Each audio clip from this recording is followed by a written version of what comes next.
এই মুহূৰ্তৰ ডাঙৰ খবৰ আমি আপোনালোকক জনাব বিচাৰিছো ডাঙৰ খবৰটো হ'ল যে প্ৰদ্যুৎ বৰদলৈৰ পুত্ৰ প্ৰতীক বৰদলৈয়ে মাৰ্ঘেৰিটাত প্ৰাৰ্থিত্ব প্ৰত্যাহাৰ কৰিছে কিছু সময় পূৰ্বে তেওঁ জিতেন্দ্ৰ সিঙৰ সৈতে আৰু দলৰ আন নেতাসকলৰ সৈতে আলোকচিত্ৰ দিছিল সামাজিক মাধ্যমত তেতিয়া চৰ্চা হৈছিল যে প্ৰতীক বৰদলৈ কংগ্ৰেছতে থাকিব আৰু কংগ্ৰেছতে থাকি হয়তো মাৰ্ঘেৰিটাত নিৰ্বাচন খেলিব কিন্তু এই মুহূৰ্তত তেওঁ মাৰ্ঘেৰিটাৰ প্ৰাৰ্থিত্ব প্ৰত্যাহাৰ কৰাৰ খবৰ আহিছে অল ইণ্ডিয়া কংগ্ৰেছ কমিটিৰ সভাপতি মল্লিকাৰ্জুন খাৰ্গেলৈ তেওঁ পত্ৰ লিখিছে পত্ৰখনত কি কথা সদৰি কৰিছে আমি সেইখিনি শুনাব বিচাৰিছো তেওঁ কংগ্ৰেছতে থাকিব কিন্তু মাৰ্ঘেৰিটাত প্ৰাৰ্থিত্ব হিচাপে প্ৰক্ষেপ বা প্ৰাৰ্থিত্ব হিচাপে তেওঁ আগ নাবাঢ়ে প্ৰাৰ্থিত্ব তেওঁ আগ নবঢ়ায় মাৰ্ঘেৰিটাৰ কংগ্ৰেছী কৰ্মী হিচাপে যাকেই তেওঁলোকে দলে প্ৰাৰ্থী হিচাপে ঘোষণা কৰিব তেওঁৰ লগতে থাকিব বুলি সদৰি কৰিছে লিখিছে খৰ্গে ডাঙৰীয়ালৈ শ্ৰদ্ধেয় খৰ্গে ডাঙৰীয়া বুলি উল্লেখ কৰিছে তেওঁ পত্ৰখনত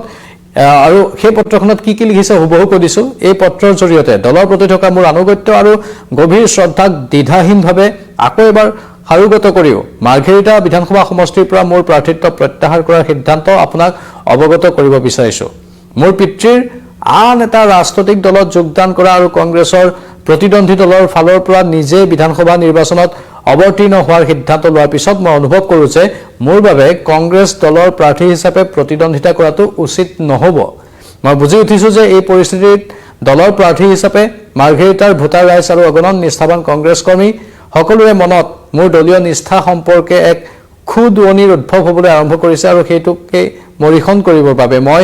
এই নিৰ্বাচনৰ পৰা নিজকে আঁতৰাই ৰাখিবলৈ সিদ্ধান্ত গ্ৰহণ কৰিছো নিৰ্বাচনৰ প্ৰাক্ষণত মোৰ নিজা আনুগত্য বিশ্বাস বা দলৰ স্থিতি সন্দৰ্ভত ৰাইজৰ মনত যদি কোনো বিভ্ৰান্তিৰ সৃষ্টি হয় তেন্তে সেয়া অতি অন্যায় কৰা হ'ব সংগঠনটোৰ প্ৰতি আৰু কংগ্ৰেছ দলৰ মূল্যবোধৰ প্ৰতি থকা সন্মান জনাই মই এই সিদ্ধান্তত উপনীত হৈছো দলৰ নেতৃত্বই মোৰ প্ৰতি ৰখা আস্থাৰ বাবে মই চিৰকৃতজ্ঞ হৈ ৰম প্ৰতীক বৰদলৈয়ে এইখিনি কথা লিখিছে পত্ৰত আৰু কৰবাত পিতৃৰ বাবে যেন কম্প্ৰমাইজ কৰিলে প্ৰতীক বৰদলৈয়ে সেই কথাও বিভিন্নজনে কৈছে অৱশ্যে সেইখিনি যদি নকৰে তেনেহলে স্বাভাৱিকতেই তেওঁৰ ৰাজনৈতিক কেৰিয়াৰটো বহুতো বাধা আহি পৰিব পাৰে ভৱিষ্যতৰ দিনবোৰত সেই কথাও হয়তো চিন্তা কৰা হৈছে প্ৰদ্যুৎ বৰদলৈ কালি কৈছিল ইতিমধ্যে পূৰ্বৰ সম্প্ৰচাৰত মই সদৰি কৰিছিলো প্ৰদ্যুৎ বৰদলৈ কৈছিল যে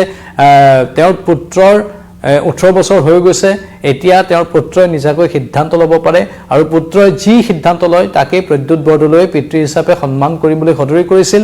আৰু পুত্ৰই সিদ্ধান্ত ললে আজিৰ এই বিশেষ দৃশ্যবোৰ এই আলোচিত্ৰবোৰে প্ৰমাণ কৰিছে তেওঁ এআইচিচিৰ হেডকোৱাৰ্টাৰত গৈ উপস্থিত হৈছিল কংগ্ৰেছ নেতাসকলক সাক্ষাৎ কৰিছিল ইন্দিৰা ভৱনত গৈ উপস্থিত হৈ আৰু তাত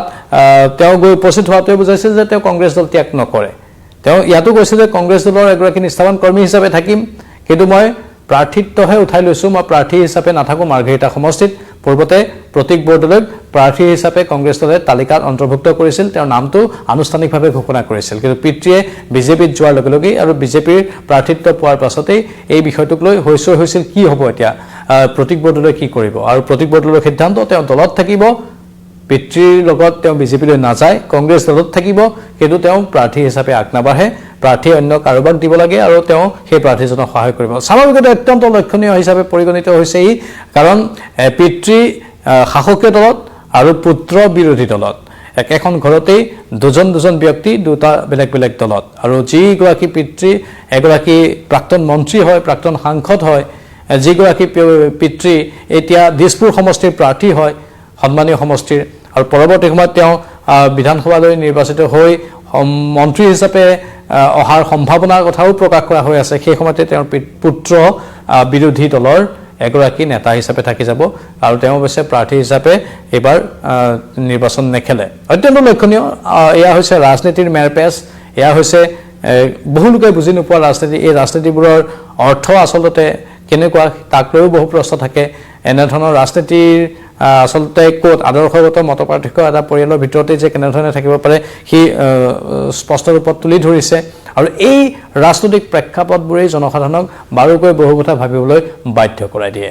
এটো আসলে এই মুহূৰ্তৰ আপডেট এই আপডেটটো আমি আপোনালোকৰ বাবে আগবঢ়ালো পৰৱৰ্তী সময়ত অধিক তথ্য থাকিলে আমি জনাই থাকিম বিজেপিৰ প্ৰাৰ্থী তালিকা আনুষ্ঠানিকভাৱে ঘোষণা হ'ব অগপৰৰ প্ৰাৰ্থী তালিকা আনুষ্ঠানিকভাৱে ঘোষণা হ'ব কংগ্ৰেছৰ তৃতীয়খন প্ৰাৰ্থী তালিকা ঘোষণা হ'ব তাৰ মাজতে মাৰ্ঘেৰিটাত কাক দিয়ে তাক লৈ এতিয়া চৰ্চা হৈ আছে আমতে প্ৰতিটো ৰাজনৈতিক দলৰ প্ৰতিটো ঘটনা পৰিঘটনা আপোনালোকে নিউজ 18 অসম নৰ্থ ইষ্টৰ জৰিয়তে গম পাই থাকিব চাই থাকক আৰু আমি পৰৱৰ্তী সময়ত অধিক তথ্য আনি থাকিম বিদায় লৈছো এই মুহূৰ্তত নমস্কাৰ